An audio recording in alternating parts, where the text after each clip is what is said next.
समझना होगा कि मनुष्य केवल हड्डी, मांस और रक्त का ढांचा नहीं है, बल्कि उसके भीतर एक ऐसी सूक्ष्म ऊर्जा कार्य कर रही होती है जिसे शास्त्रों में प्राण कहा गया है। यही प्राण शरीर को चलाता है, सांस को नियंत्रित करता है, दिल की धड़कन को गति देता है और चेतना को बनाए रखता है। जब तक यह प्राण शरीर में संतुलित रूप से कार्य करता है, तब तक व्यक्ति जीवित कहलाता है। लेकिन जैसे ही प्राण शरीर को छोड़ने लगता है, मृत्यु की प्रक्रिया आरंभ हो जाती है। अब यहां एक अत्यंत महत्वपूर्ण बात आती है कि प्राण शरीर के किस केंद्र से निकल रहा है। सामान्य व्यक्ति जो जीवन भर केवल भौतिक इच्छाओं, डर, वासना, क्रोध और संग्रह में जीता है, उसकी चेतना कभी ऊपर उठती ही नहीं। उसकी पूरी ऊर्जा मूलाधार चक्र में केंद्रित रहती है।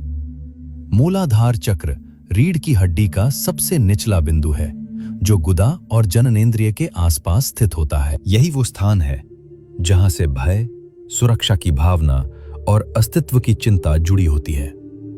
जब ऐसा व्यक्ति मृत्यु के निकट पहुंचता है, तो उसका नर्वस सिस्टम ढीला पड़ने लगता है।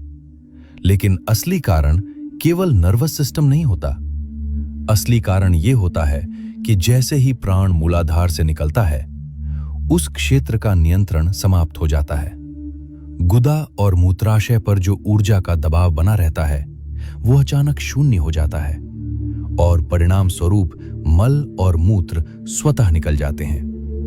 ये कोई अपमानजनक स्थिति नहीं है, बल्कि ये उस व्यक्ति की जीवन भर की ऊर्जा स्थिति का परिणाम होता है।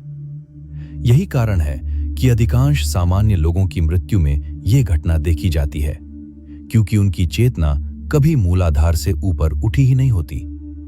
वे जीवन भर शरीर बनकर ही जीते हैं। उन्हें कभी यह बोध नहीं होता कि वे शरीर नहीं, बल्कि शरीर के भीतर रहने वाली चेतना है। और जब चेतना नीचे केंद्रित रहती है, तो मृत्यु भी नीचे से ही होती है। यही वो बिंदु है जहां से हमें मृत्यु को केवल डर के रूप में नहीं, बल्कि ऊर्जा के विज्ञान के रूप में समझना चाहिए। क्योंकि जब तक हम ये नहीं समझेंगे कि हमारी ऊर्जा जीवन भर कहां निवास कर रही है, तब तक हम ये भी नहीं समझ पाएंगे कि हमारी मृत्यु किस प्रकार होगी।